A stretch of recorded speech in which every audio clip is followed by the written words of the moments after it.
Shri Harihi, Shri Vaishnava Samhita, composed by Shri Krishna Premi Swamigal. Book 4. Radhika Kucha Kasturi Kunkuma Ankita Vakshasam Shringar Rasamurtim Tam Bhakta Kolahalam Bhaje. Chapter 1. The Bhagavatas said, O Sadguru, please narrate the life story of Shri Krishna Chaitanya. Krishna Bhakti sprouts instantaneously in the hearts of those who listen to it. Shri Sadguru said, The avatars of Devadeva, Devadeva, Sri Chakrapani, are as innumerable as the countless stars of the sky and the dust particles on the earth. The many thousands of avatars of the Lord of Devi Shri that bestows all blessings on human beings are extolled in the Puranas.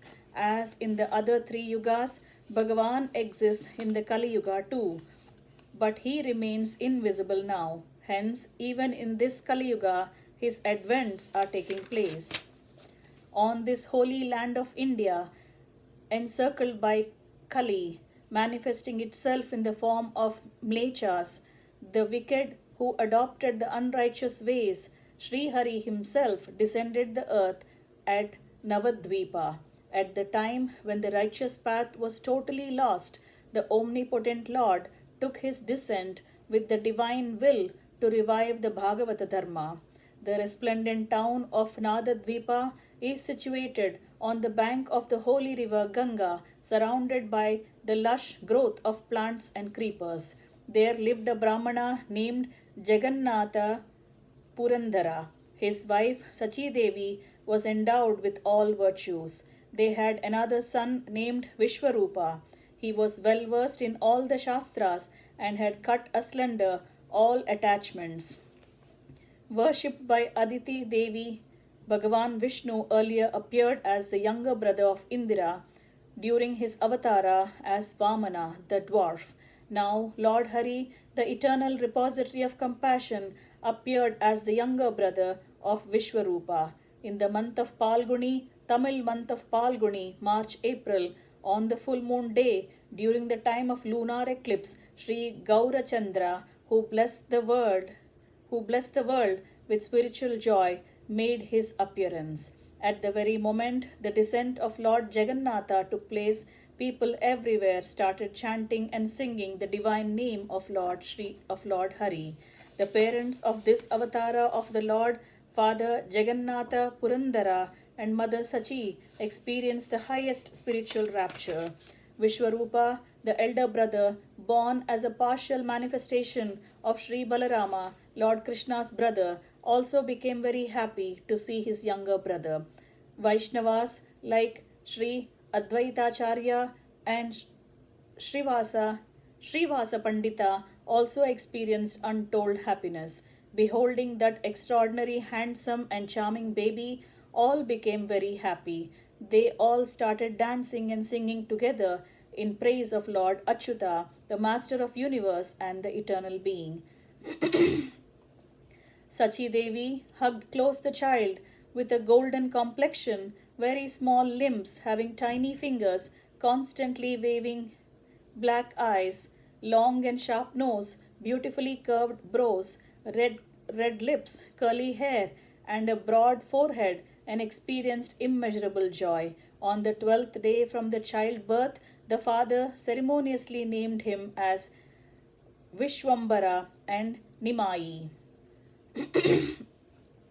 That Bhakta who repeatedly chants the holy names of Vishwambara, Nimai, Gaurhari, Krishna Chaitanya Deva, Gauranga, and Sachiputra remains free from the evil propensities of Kali Yuga. Sri Vishwambara was growing up steadily as the moon does in the period between no moon day and the full moon day, Shukla Paksha waxing phase.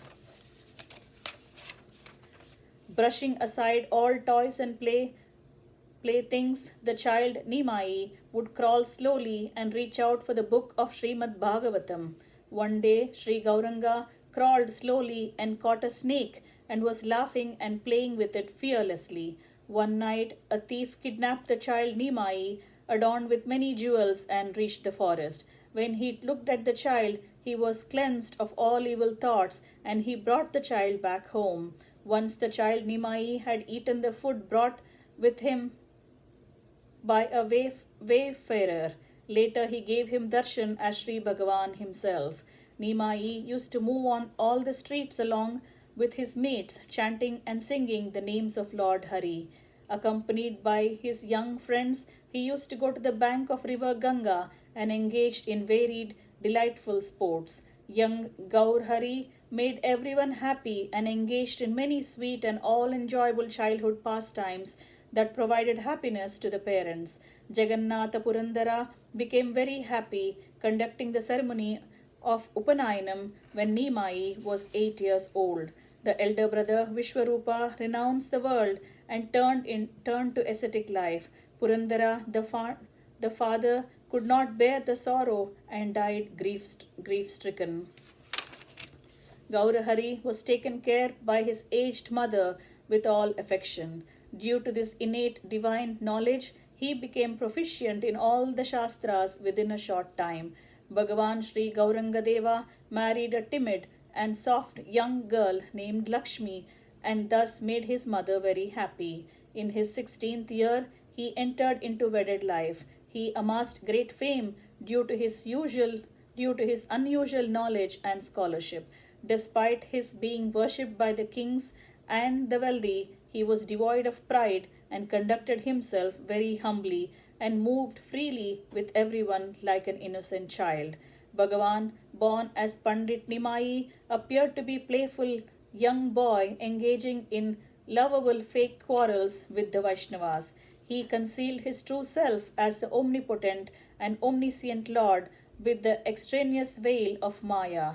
Assuming the nature of an ordinary human being, he was going around the Nadadvipa hiding his divinity. Once Sri Gauranga had gone away from Navadvipa on a victorious tour, Digvijay. His chaste wife could not bear the love sickness born of separation, and hence she passed away. Himself being Bhagavan Mahaprabhu, as Gaurahari was known, became very sad, pondering on the noble qualities of his wife Lakshmi Devi. Later he married a girl of noble qualities named Vishnupriya, who was a perfect match for him with all due rituals. Mahaprabhu was very much attracted to her noble qualities, her beauty and loving services, and he started thinking that his late wife had come back to him in her form. With his most amicable wife, he was serving his mother. Through his conduct, he gave shape to a righteous path to be followed by all people in general. The common people follow their leader blindly. Hence, a conscious and responsible leader should not give up his duties and righteous acts, thus making others too get illusioned. One should always follow with all faith one's own dharma that never misleads and offer the fruits of his action to the Deva. Thus ends chapter 1 entitled Gaurangadeva Jananam of Book 4 of Shri Vaishnava Samhita, composed by Shri Krishna Premi Swamigal.